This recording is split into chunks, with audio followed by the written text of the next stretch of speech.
Google is pulling the plug, and most people don't realize what they're losing for years. Google quietly ran a feature most users never talked about, but many relied on without even knowing it. It wasn't flashy, it wasn't trending on social media. But it was one of the few tools that tried to answer a very uncomfortable question. Has my personal data ended up on the dark web? Now, Google is shutting it down.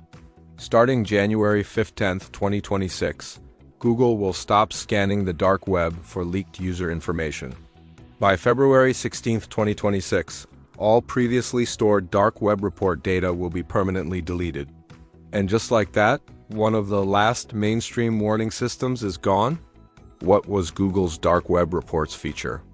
Google's Dark Web Reports was designed to do something most people never bothered to do themselves.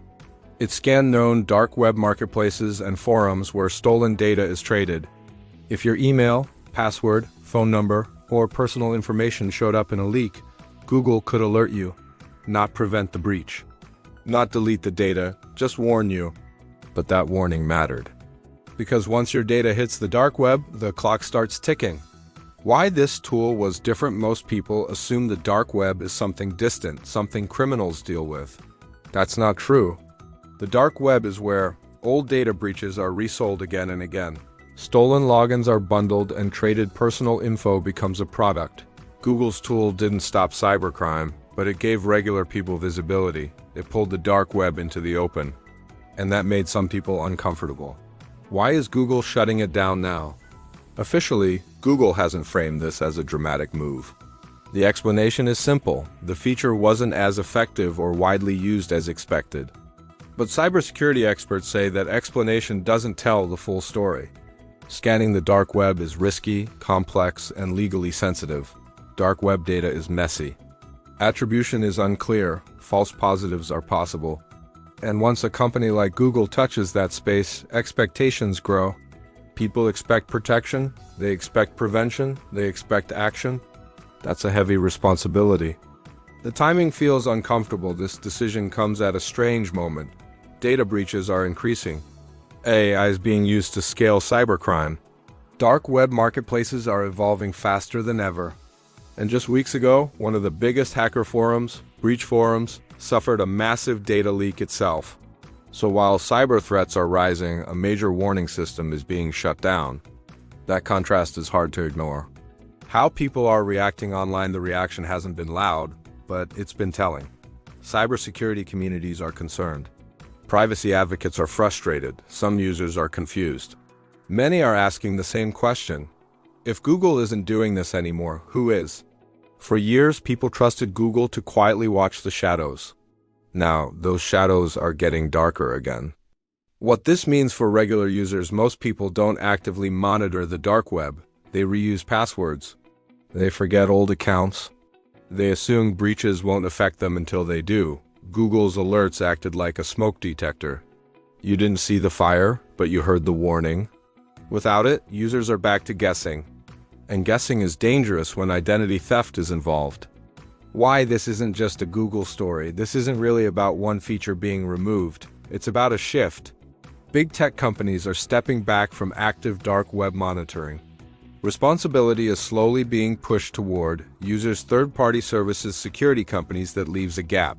And gaps are where criminals thrive. When Google stops scanning the dark web, something important needs to be said clearly. Your data doesn't disappear.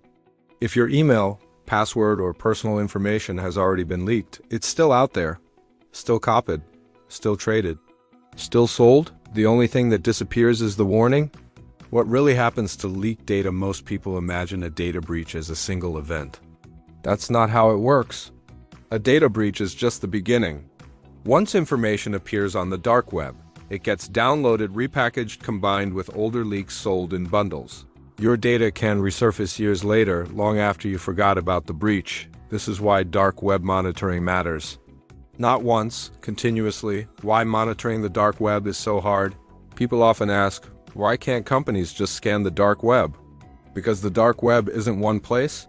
It's fragmented, encrypted, constantly moving. Markets shut down. New forums appear. Data moves between private groups. Many platforms require Invitations, payments, reputation, even cybersecurity professionals can't see everything. Google's tool was limited, but it still covered more ground than most people realize. Shutting it down doesn't mean the problem is solved.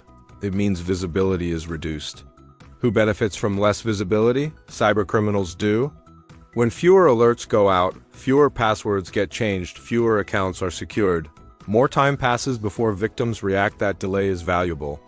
Stolen credentials are most powerful when they're fresh. But even old data has value, especially when combined with AI tools that can automate fraud. The rise of automated cybercrime, this is where things get worrying. AI's changed the game. Cybercriminals now use automated account takeover tools, AI-generated phishing messages, credential stuffing at massive scale. If users don't know their data is compromised, they don't defend themselves. And automation doesn't need permission. It just needs data.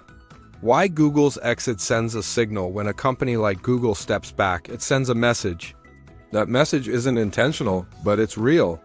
It tells criminals, fewer eyes are watching, fewer alerts are going out, the burden is shifting. And it tells users, you're more on your own than before. This doesn't mean Google is wrong, but it does mean the ecosystem is changing. What users are expected to do now without Google's alerts?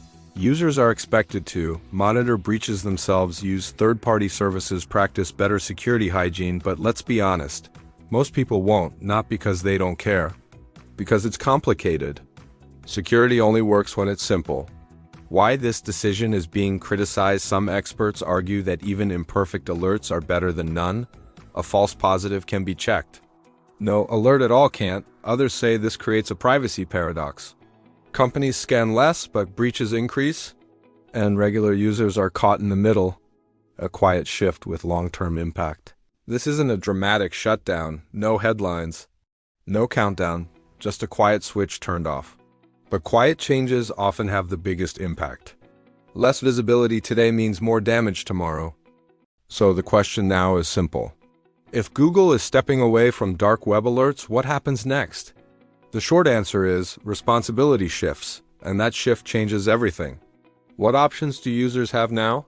Without Google's dark web reports, users are left with a few realistic choices. Some will turn to third-party monitoring services. These companies specialize in scanning breach databases and underground markets. But there are trade-offs. Many charge monthly fees, coverage varies widely, some rely on the same limited data sources, others will rely on public breach notifications. Emails from companies, news headlines, delayed disclosures, and some people will do nothing at all. That's the risk. What actually works for regular users?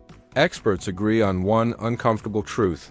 You can't remove your data from the dark web once it's there, but you can limit the damage.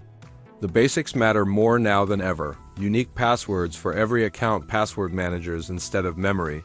Two-factor authentication everywhere possible, regular account audits. These aren't new ideas. But without alerts, they become essential. Security is no longer reactive, it has to be proactive. Why this is bigger than one feature? Google's decision reflects a broader trend. Big tech companies are narrowing their responsibilities, not because they don't care, because the problem is too big, too messy, and too risky. Dark web monitoring sits in a gray area. Legal uncertainty, data accuracy issues, high user expectations. Stepping back reduces liability, but it also reduces protection. What this means for the future of privacy: the internet is entering a new phase. Data is everywhere. Breaches are constant, and protection is becoming fragmented.